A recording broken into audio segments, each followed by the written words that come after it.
Act. Thank you, Mr. Chairman. In compliance with the Freedom of Information Act, notice of meetings and agendas were posted and furnished to all news media and persons requesting notification.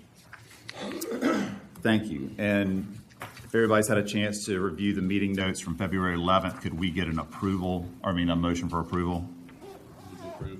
I'll second. Okay, we have a motion and a second. All in favor, please say aye. Aye. All opposed? Thank you. The motion carries. And could we just capture that motion and second for the record? I don't know if Kylie got that. Yeah, if we could. Brian was the first. Second. A bunch of us. All in favor, please say aye. Aye. All opposed? Okay, thank you. Motion carries.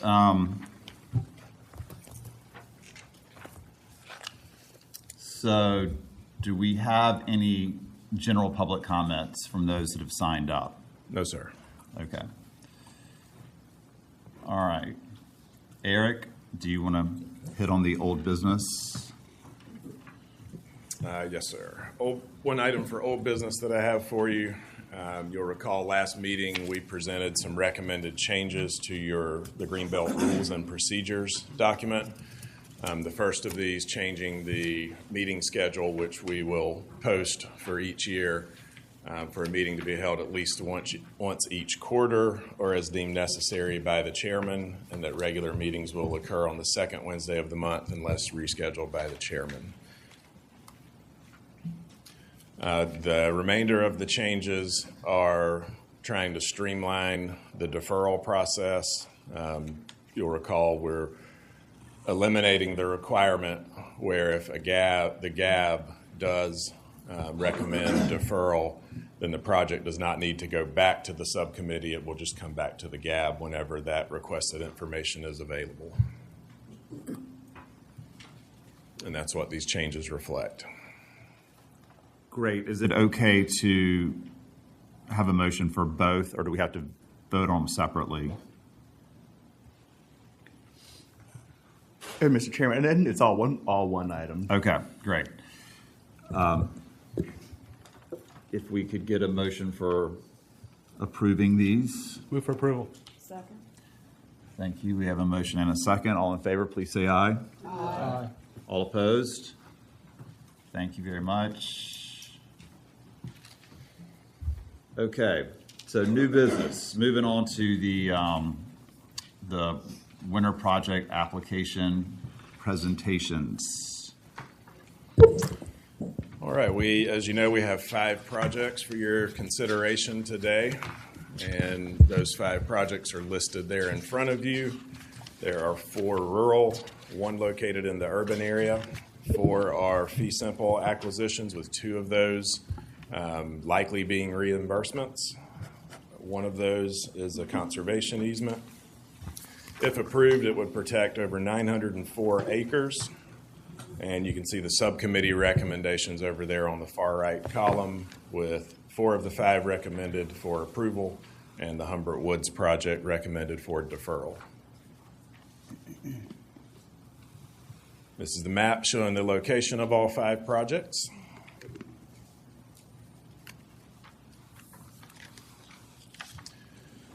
And the financial implications should all 5 projects be approved. So for the rural funding pot, there's a total request of just over $8.5 million. And if all of that is approved, it would leave $2.5 million to roll over to the FY27 cycles.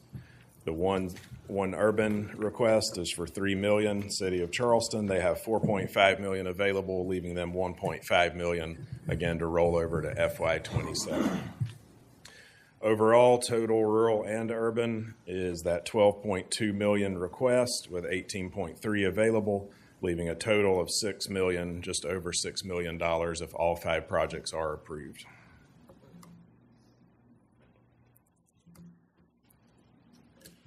First project I have for your consideration is the historic Store Creek Corner. It's a request from the Edisto Island Open Land Trust and represents a significant expansion of Store Creek Park. Plans are to expand the amenities in the park and restore the several historic buildings on site for community use. One item to note about this specific application is that with it being a passive park, it is subject to the standard impervious surface calculation. The applicant has noted that currently the existing impervious surfaces on the property are 8,500 square feet, which exceed the 6,640 that would be allowed under the standard formula. So their request is to increase the impervious surface limit to 11,000 square feet, and that would allow them to accommodate public access and infrastructure, renovate the buildings that are there on site. And another note is that there were some old gas storage tanks in the front of the site, and those have been removed by the land trust with a grant from, it's not DHEC, Department of Environmental Services now. The request is for $770,000 to protect 2.54 acres and a fee simple reimbursement application in the rural area. $65,000 is requested for minor improvements. The match is 182%, and you can see the breakdown there of the various items that are counting as match. They do have a $590,000 South Carolina Conservation Bank grant towards the structure value, and that has been approved. They've received 15 letters of support, had one public meeting with 62 attendees, and the subcommittee recommends approval of $835,000 in rural funds. And my request would be, if you do approve this and you're okay with the increased impervious surface limit, that that be noted in the recommendation for approval, that that impervious surface limit can be increased as requested. Happy to answer any questions you may have. Mr. Jones. I have to apologize. I didn't get this in the mail, so I haven't been able to read all of this, so pardon the questions, but this is to supplement an existing park. Could you just describe what exists or what it is going to supplement? So are the monitors on in front there? Yeah. All right, so you can see the subject property outlined in yellow on the right-hand side of the screen. The parcel immediately to the east of that is the previously Greenbelt funded Store Creek Park property. I believe that was a couple of cycles ago whenever that one was approved, and it has closed and is now open to the public. And how many acres was it, roughly? You recall the original acreage for Store Creek? 1.67. And how much did we support that with in terms of funding? Any clue, Tom? I believe $220,000 for acquisition and $30,000 for minor improvements. So around $250,000 all in. And this one is for 770. It's a hell of a lot more. Is there a reason? I'm going to defer to Tom Austin to answer that question. Tom, if you wouldn't mind. Sorry, John Giroux, Executive Director. Oh, okay. Got it. Tom Austin. Morning, y'all. The reason why this one is so much higher price per acre, even though being directly adjacent, is because it's twice the actual high ground area, which doubles the total value, and it's also higher ground property as well, and it fronts both the highway as well as Point of Pines Road. So it gets an increase in value due to it being more accessible and more developable. A better quality land, sort of. Yes, sir. Okay, thank you. Will you touch on those pervious limits one more time? Like what is it now and what does it need to be? So under the standard impervious surface calculation, it would be limited to 6,640 square feet. There are currently 8,500 existing square feet of impervious surfaces, counting the buildings that are already on the property, the historic buildings. And they're requesting to increase to 11,000 square feet total on their impervious surface limit. So it accounts for what is there. and then gives them a little bit more buffer, I would assume, to do things like ADA parking and perhaps sidewalks. That's principally for any paved parking areas we have to put in for ADA accessibility and handicap compliance. We don't plan on building any significant structures on the site in addition to what's already there. But since we're already over the impervious surface allowance, we need some kind of a buffer to, account for any additions that we need to make in order to meet, county building and zoning standards. Okay, good. Any more questions specific to those topics for Tom or Eric, or is there a motion? Yes. What's the proposed use of the buildings? They're there, but Well, we're working through and navigating that now. We are going to make all of the structures to the best of our ability publicly accessible to support the community and to support the ongoing, education and environmental work that we do. Ultimately, it's going to come down to the historic integrity of the sites and being ethical to preserving the two historic structures on there and what's actually feasible to do in those structures without, impairing the architectural value of those sites. So the short answer is we don't quite know yet, but we do want to make them all publicly accessible and utilize them as a space for learning, for environmental education, for public meetings and other community events, in addition to allowing the grounds fully open to the public. well, it looks like two buildings. Can you give us some idea of the historical, archaeological value of either or both? Yes, sir. I don't recall them being. Go ahead. There's three structures in total. There's the large three-story house, which is the home store, which was built circa 1800 to be a store building on Point of Pines Road, and that served sort of the southern end of the island up until after the Civil War.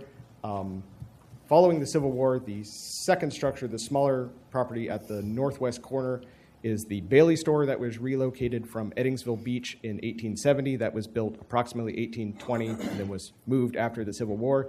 That became a news store building and eventually became the first post office on Edisto Island. Eventually, the post office was moved out of that store and built in a standalone structure next door. And then I believe in the 1970s or 80s, that original post office was torn down, and then the old post office restaurant was built in its place. That's not a historic structure. It's just standing in the place of the old post office. So the justification for the increased impervious surface could be based on historical and archaeological thinking rather than just to have space for meetings. Yes, sir.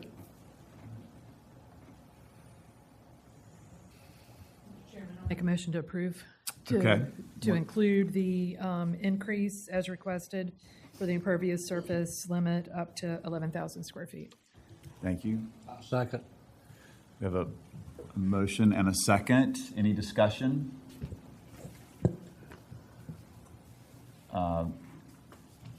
All in favor, please say aye. Aye. All opposed? Okay, motion carries.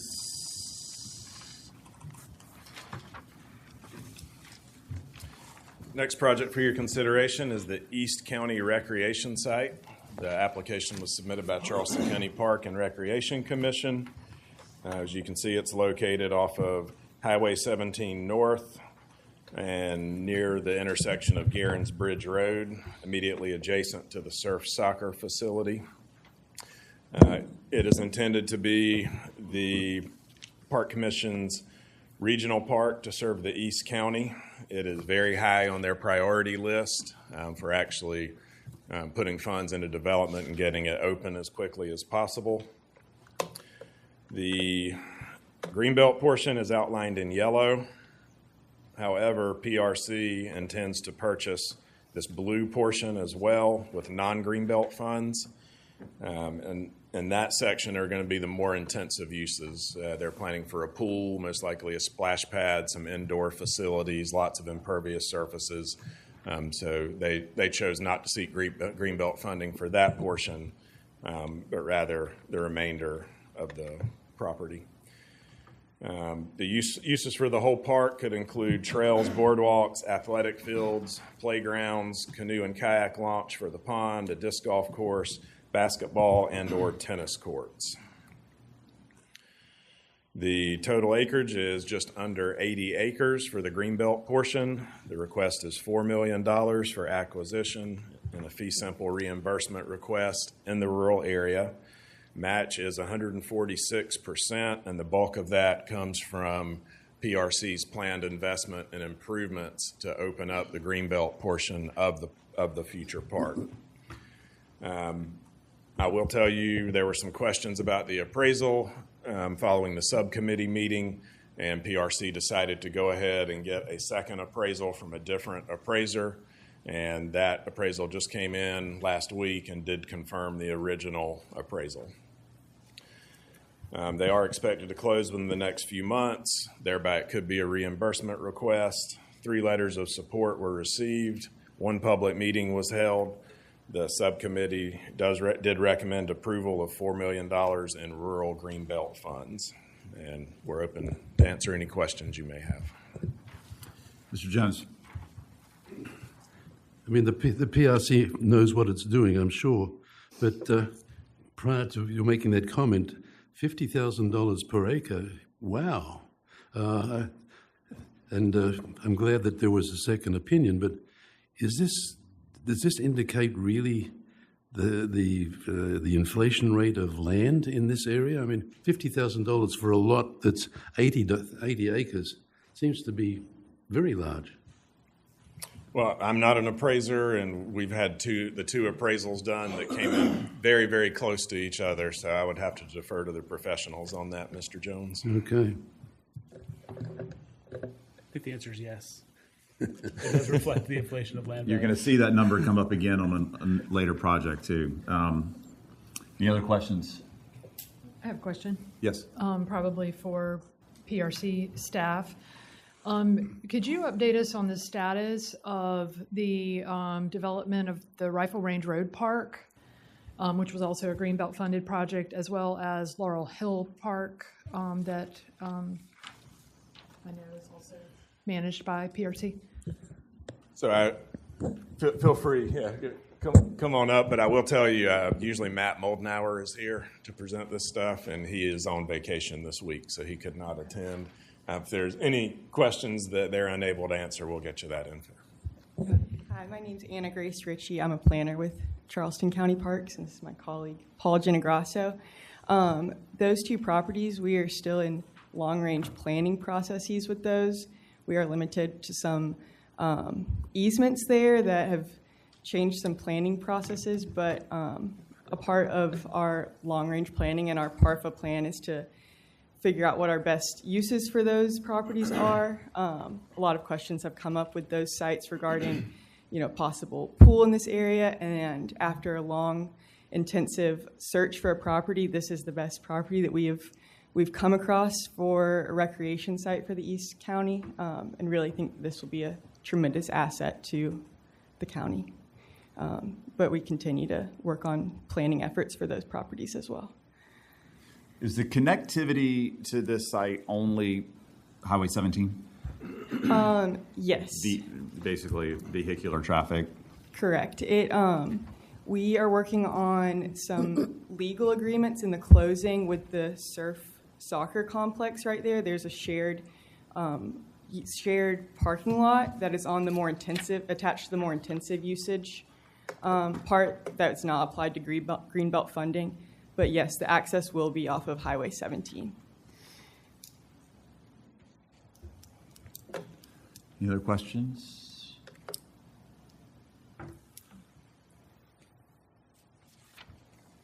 I guess I would just like to note for the record, I understand that Laurel Hill is different, but Rifle Range Road Park is a Greenbelt funded park as well. And it appears to me that with y'all's capital planning that you're moving to improve this park first over Rifle Range Road Park.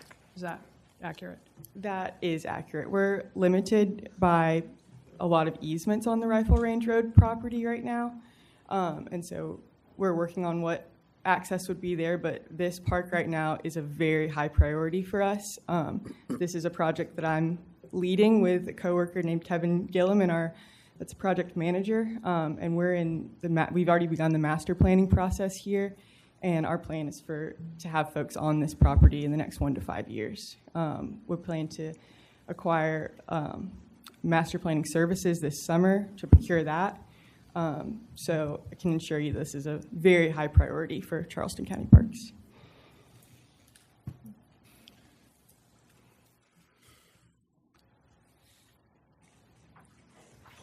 Christiane, is your concern based on the delays at rifle range and that could possibly cross over here, or?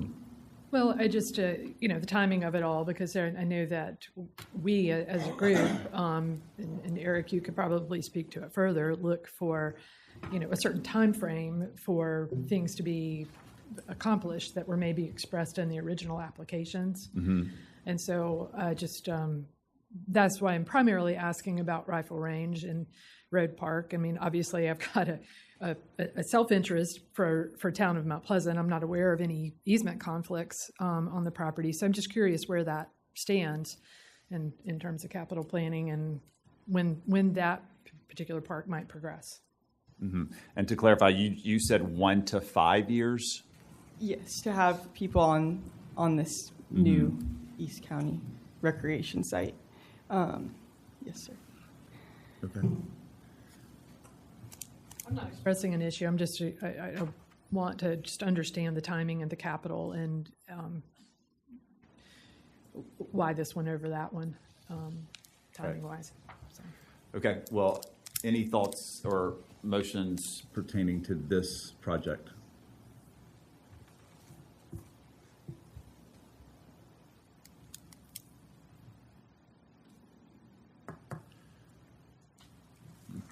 Probably need to advance it one way or another. If the motion from the subcommittee was for approval. Yeah. Well, I'll go ahead and make a motion to approve. I'll second that. And to clarify, I know Matt. I'll call Matt and just talk to Matt, get my answers. So.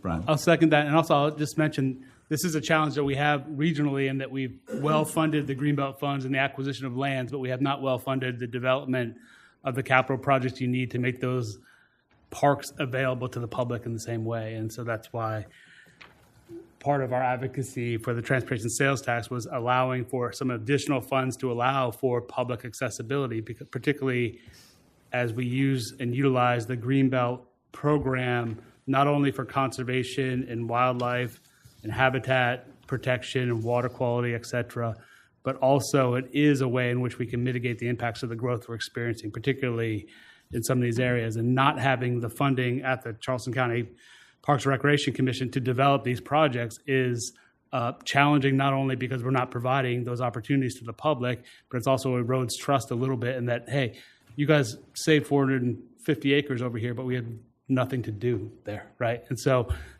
support for these types of efforts may start to wane if we're not able to deliver something beneficial to the public that they can experience. So that's just, I just want to make that comment for the record. Got it. And you were the second on the approval. Yes, I do Correct. second that motion. Okay, now any discussion around the motion? Okay, all in favor, please say aye. Aye. Aye. All opposed? Okay, the motion carries. Next project for your consideration is the Willow Oak Tract Expansion, another request by Charleston County Park and Recreation Commission. This one should look familiar to you. It's located off of Old Pond Road and is surrounded by previously funded Greenbelt acquisitions for Simmons Creek Park.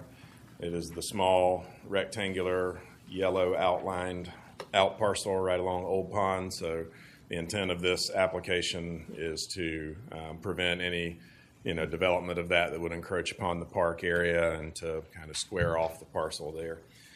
The collectively, all three parcels would be part of the future Simmons Creek County Park. Uses will include trails, greenway connections, park interpretation, educational programming, and public access to Simmons Creek on Johns Island. Should have mentioned that. And the request is for $80,000 for fee simple acquisition of 0.7 acres in the rural area. A little bit additional for admin and closing. The match is $25,000 or 28% and consists of additional admin and closing fees. They received one letter of support, and there was one public meeting held. Subcommittee recommended approval of $89,300 in rural funds. Happy to answer questions.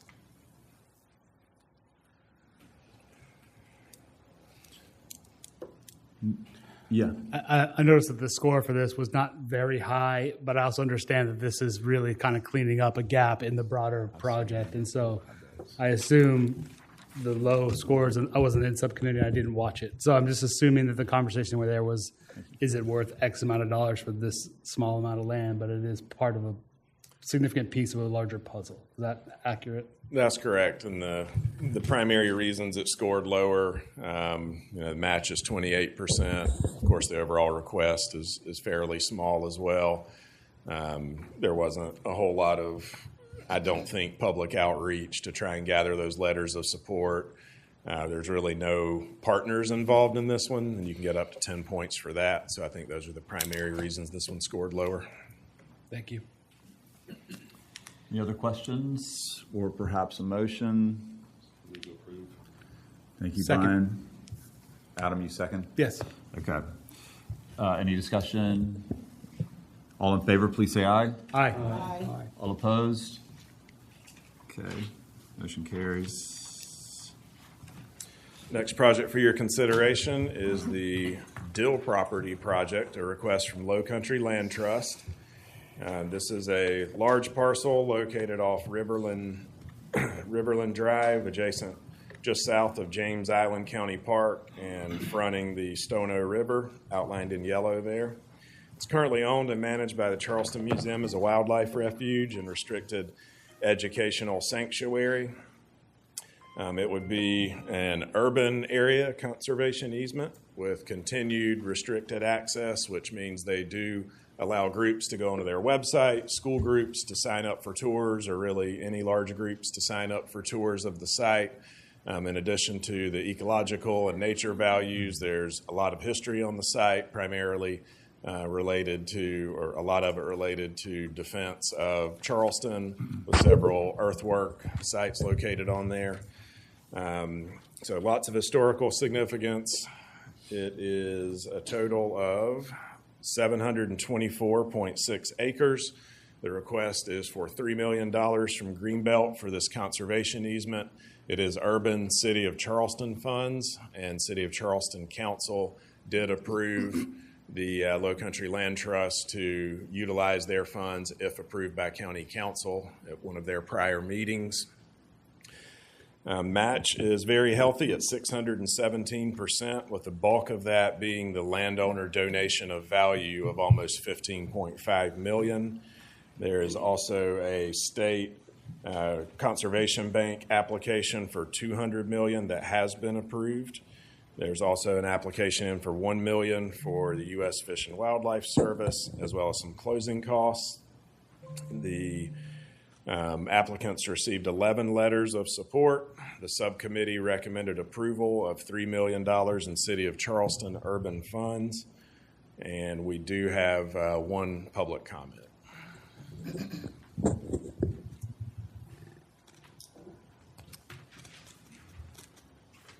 And that is Carl Borick, Executive Director of the museum. Morning. I just want to thank the board for considering this request. This is a really just an amazing property. If you have not visited it before, it's just terrific green space in the middle of a very much encroaching development on James Island, then across from Johns Island as well. There are two historic African American cemeteries on the property, and we've worked closely with descendants who live in Ferguson Village to maintain those cemeteries. There's 4 Civil War fortifications on the property. There's 15 identified archaeology sites on the property that include the African American cemeteries in those fortifications. Habitation goes back 8,000 years. In fact, one of the archaeology sites is a Native American grave that's been identified there. We also have a wildlife pond that DNR has deemed one of the best rookeries in the state for threatened wood stork. So Our current board and staff are very much committed to the preservation of this property, but we can't control the future, and we don't know what would happen, 20, 30 years down the road. So we very much want to get this easement put on the property so that it is protected in perpetuity. So, again, thank you all for considering our request. Thank you. Any questions? Yeah, Mr. Jones. I'm sorry, I'm confused. Down the bottom it says the property is under contract with the current landowner. An American Development Corporation are expected to be the owners by the time the project goes to council. I don't quite understand. Could you just elaborate it? Because That might be the next project. sorry. That's different. Oh, beg your pardon. Sorry. You said you're going to do this. Yeah. Any questions regarding this property? Or perhaps a motion? I'll make a motion to approve. Second. Great, thank you. Alvin and Rita, that was your second? Or Teresa? Teresa, okay. Second. Thank I'd you. also like to say that I grew up on James Island, and this has been very well received by the residents over there. I grew up walking pretty much every acre of this property, and this is definitely a positive move. Okay, thank you. We have a motion and a second. Any other discussion? All in favor? Oh, yeah. I do have a Adam. question. This goes back to the public access issue. I know that it is restricted, and you can maybe perhaps book a tour with the museum or something to gain access. The question was asked, if you haven't been to the property, you should. It's beautiful, but I don't think that I have an ability to do that without trespassing on this property. So how would I know that this is an asset to the community long-term if there's no ability for me to go on the property without breaking the law? Fair question. I can attempt to answer that. So I mentioned that you can book group tours of the property. They also offer regularly scheduled events throughout the year. I'm sure they could speak a little more to exactly what those events are and how frequently they occur. In addition to that, they also offer summer camps that are open to the public that are hosted on the property. Thank you. Mr. Jones? I do have the dual property this time. It says here that no more than 4 total residences, 1 per subdivision. If this is going to go held by the Low Country Land Trust, why are there residences planned? Why just not leave it? I'm going to defer to Sam or Sam on that one, since those are questions about the terms of the easement. Yeah, absolutely. How you doing? Sam Sewell, Community Lands Director at the Low Country Land Trust. So when we were discussing conservation easement terms, obviously it's a negotiation process. This is, at the end of the day, a private conservation easement. And so certainly discussing different concerns with the Charleston Museum's board, retention of value is an aspect there. It's, and so ultimately, we feel that this is a solid positive in terms of the amount of residences we are restricting. So I think, 4 is, a reduction of well over 300 residents that we reduced potentially on the property. But ultimately, those residents could be used as caretaker cottages. They could be used as dormitories. There's several different ways that residences are just classified under zoning and things like that. So in our conservation easements, residential structures are kind of a catch-all for anything that would fall under city or county zoning as a structure that has bathroom facilities, kitchens, etc. And so it's a multiple of possibilities there. And obviously 4 is an extremely low number given the acreage. And even though the public access is relatively limited now, down the road, y'all have the ability to open it up further. Yes, so certainly the intention is that this will further endow the museum to increase the capacity of the property to host. I do think with its direct adjacency to Charleston, to the James Island County Park, this is a wildlife sanctuary, so there's a lot of sensitive wildlife on the property. There's a lot of sensitive habitat as well as sensitive archaeological sites, and so a level of restricted access is needed to preserve the integrity of those sites, and so that's the kind of I think it parallels very well with your full open access property directly adjacent, and then a more intimate experience right next door, where we have 5% of the wood storks in South Carolina nests on this property. And so it's really providing a diversity of opportunities for the residents of this county to have multiple different experiences right there. And I will note, it's free to go to when you go to these events. They're hosted by the museum. If you have a group of 10, you can send an email, and you can do a free tour of the property. So it's a pretty great. That's a good answer. Yeah. Yes, Mr. Jones. It says here 4 total subdivisions permitted, but not limited to 4. And further on, it says that it'll be 1 residence per subdivision. So if you have infinite subdivisions, you can have infinite residences, according to what I read here. Well, it wouldn't be infinite subdivisions. It would be 4 subdivisions. Well, it says you're not limited to 4. That's what it says here. So it could be 3 or 2 as well. So it's Can't be more than. Yes. Okay. And that's probably a bad way we phrase that in our summary of the application, but it is capped at 4 maximum. Okay, thank you. Any other questions for Sam or Eric? Perhaps a motion?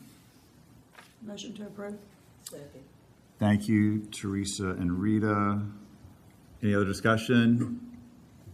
All in favor, please say aye. Aye. All opposed? Thank you. The motion carries.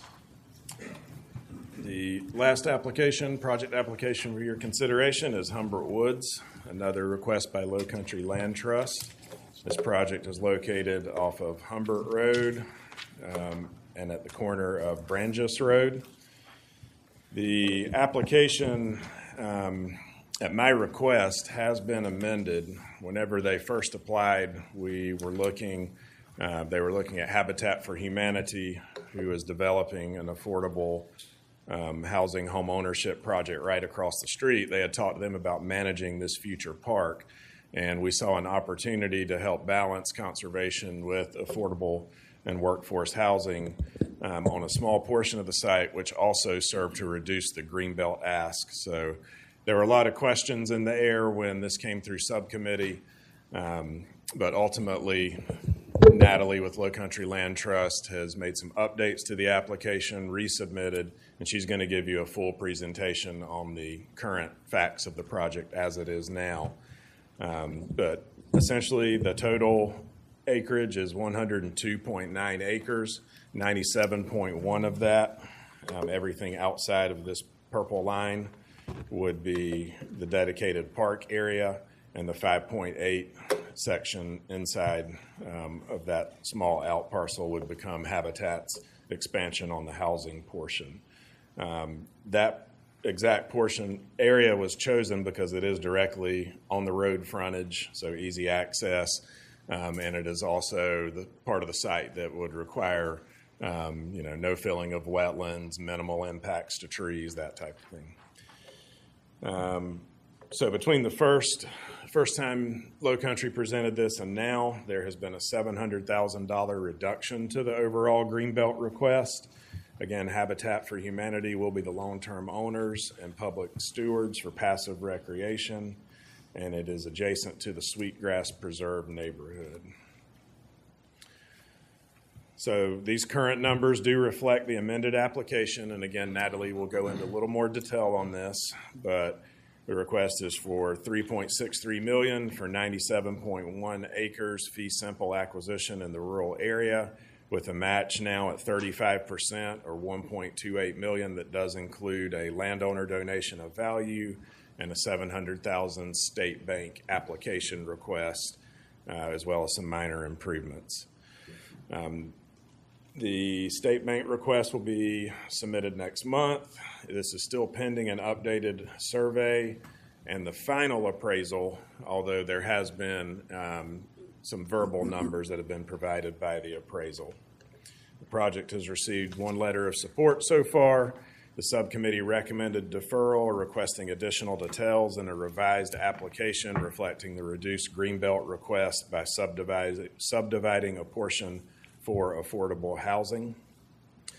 We have no comments for this one, but I'm going to turn it over to Natalie Olson now with Low Country Land Trust to go into a little more detail on this project. Natalie?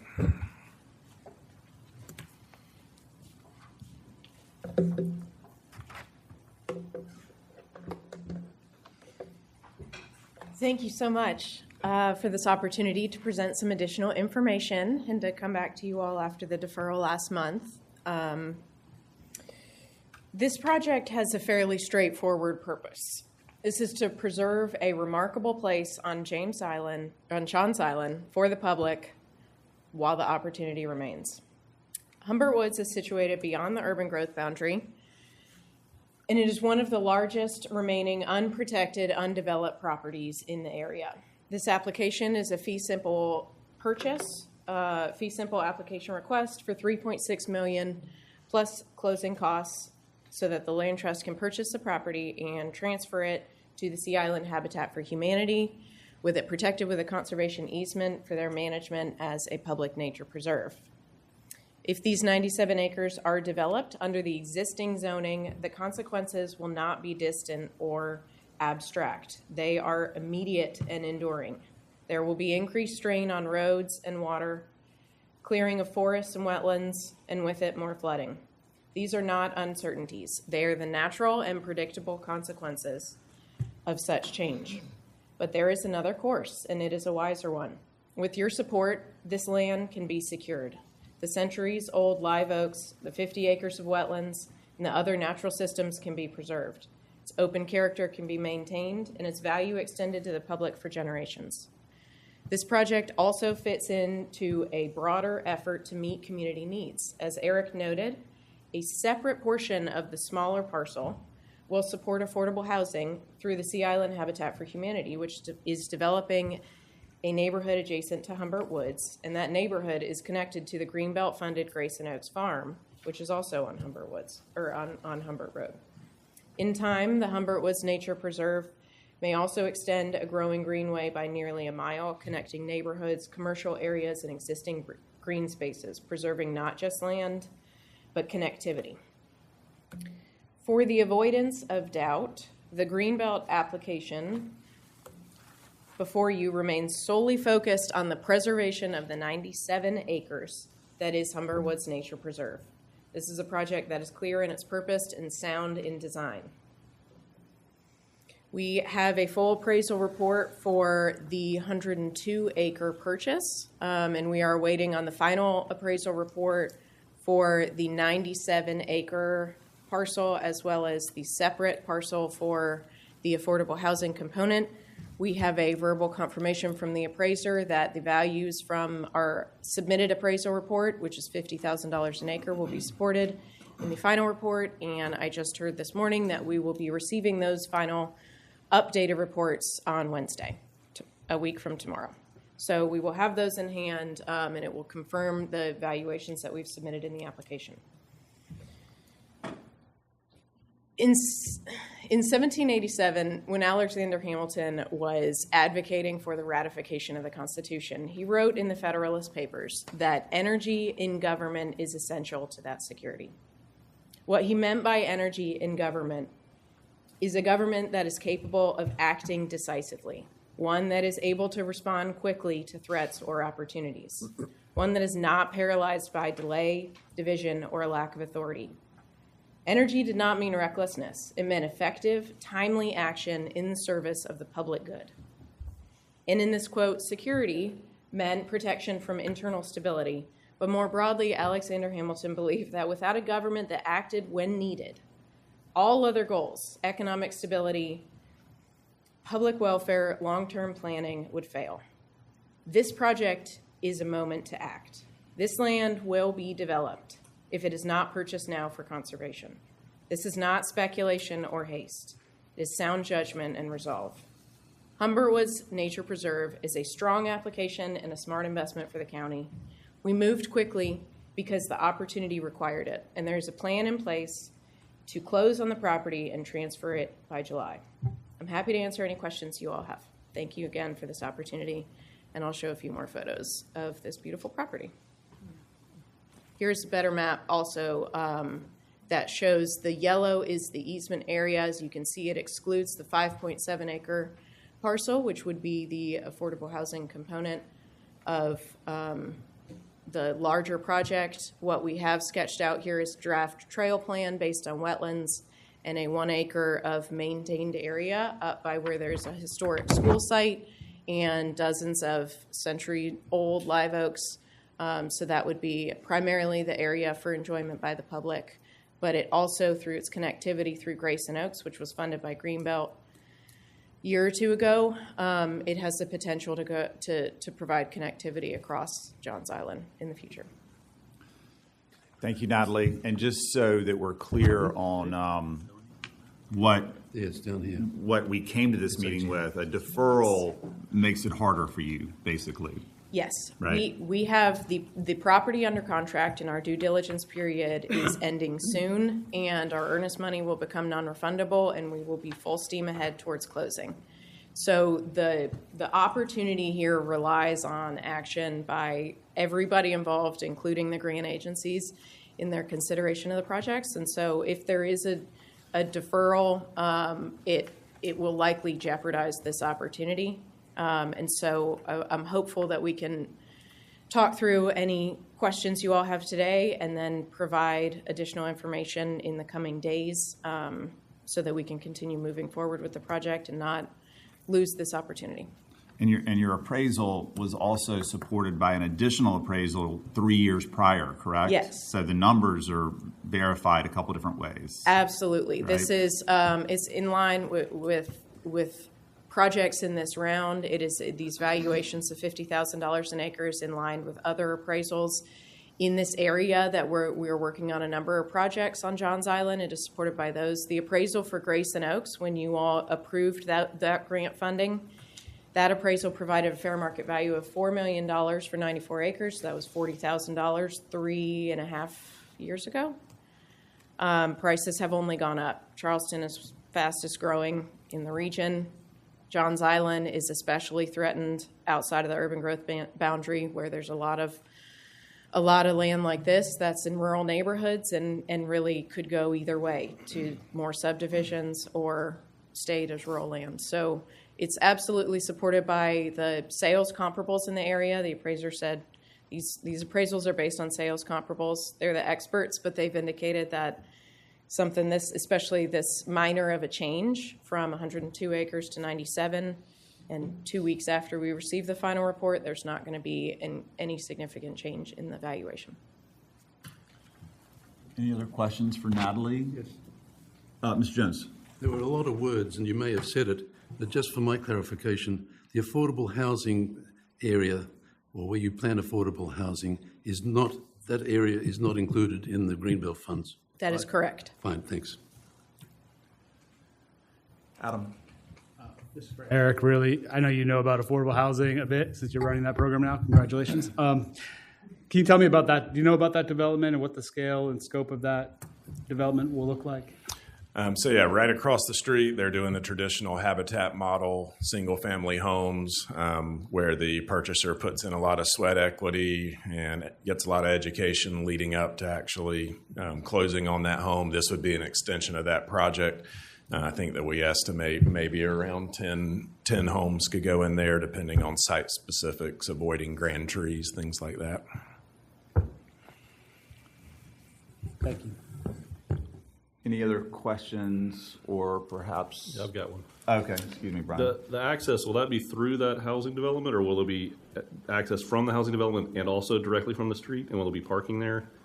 Like public access, or you have to go into the neighborhood to get to the access? It would not require going into the neighborhood. This property has frontage on Humbert Road and on Branches, and our conversations thus far with Habitat have included having some sort of parking and maintained area that's off of Branches, that's close to the entrance of their Sweetgrass Preserve development there, but not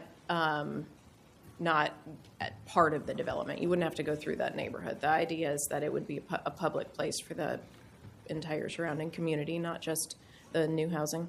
Okay, and the other question is about I see you've got nothing for plan improvements earmarked here. What's the time frame for the trail building and to have it access, have the completed project? We are, we're looking at a relatively quick timeline compared to other projects. Habitat for Humanity is about to start construction on the Sweetgrass Preserve development, and so as soon as we can get this property in their hands, they will be out there on site with equipment, and once we've got the grand tree surveys, they would be able to get started on the trails.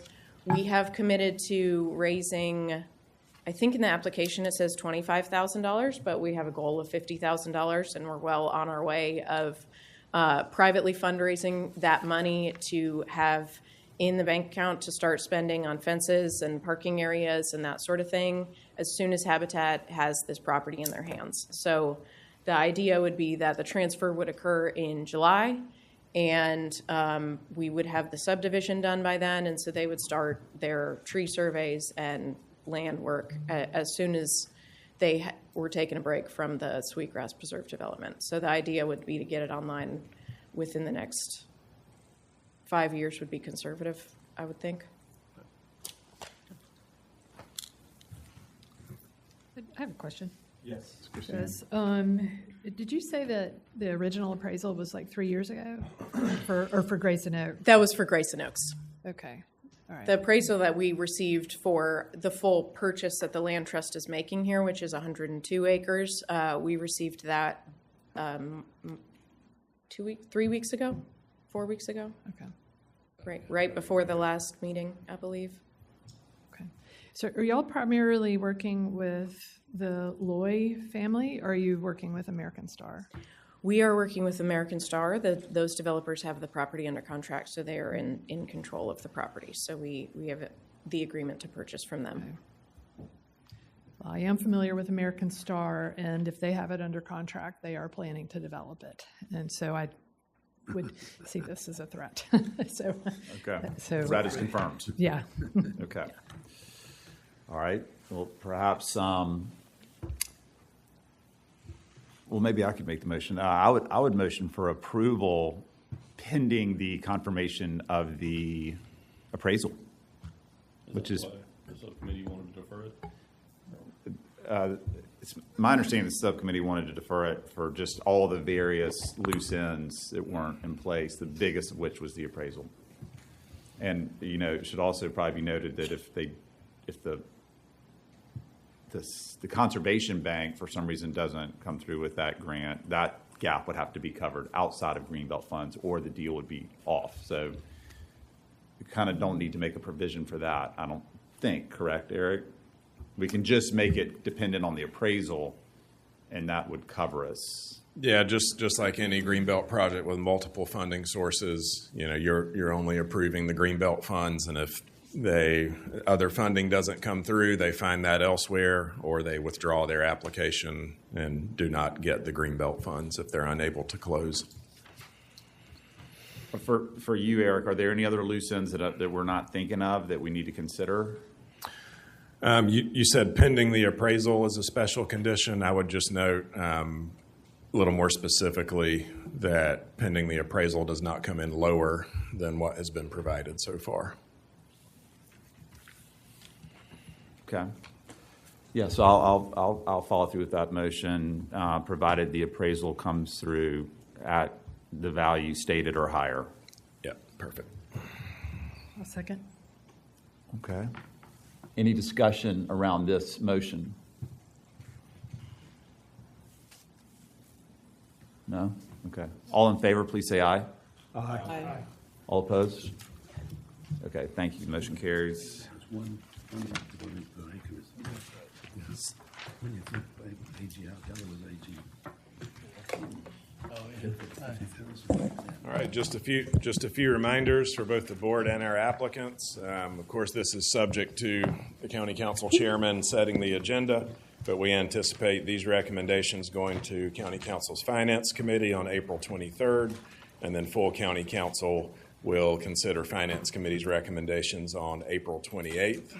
I think we were just a little bit too aggressive in our hope to bring you back goals recommendations today. So we are getting close, probably going to be a meeting that we'll need in mid-May or early June to bring those recommendations to you all for your consideration.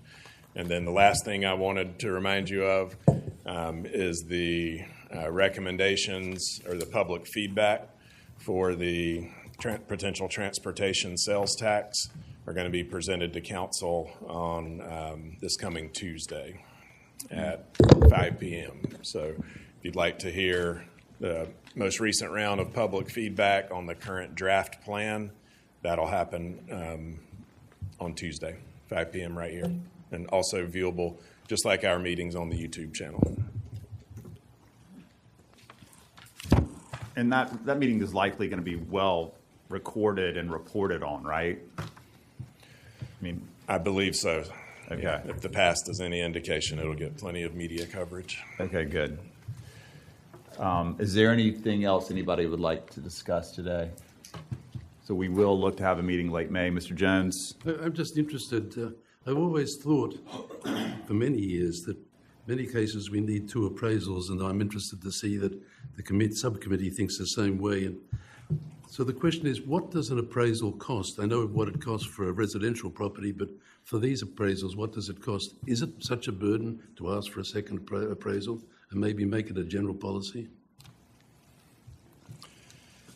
Gosh, I guess it depends on the specific project, but I've seen appraisals for as low as at least $1,500, up to $4,000 or $5,000, depending on the complexity of the project. 7,000 or 8,000. Yeah. For open land appraisal. Not complicated. They're getting expensive. And if there's buildings on site, they can be considerably more. I've seen them up to $12,000, $15,000 for complex So sites. it can be a burden and it can't Yes. be a burden.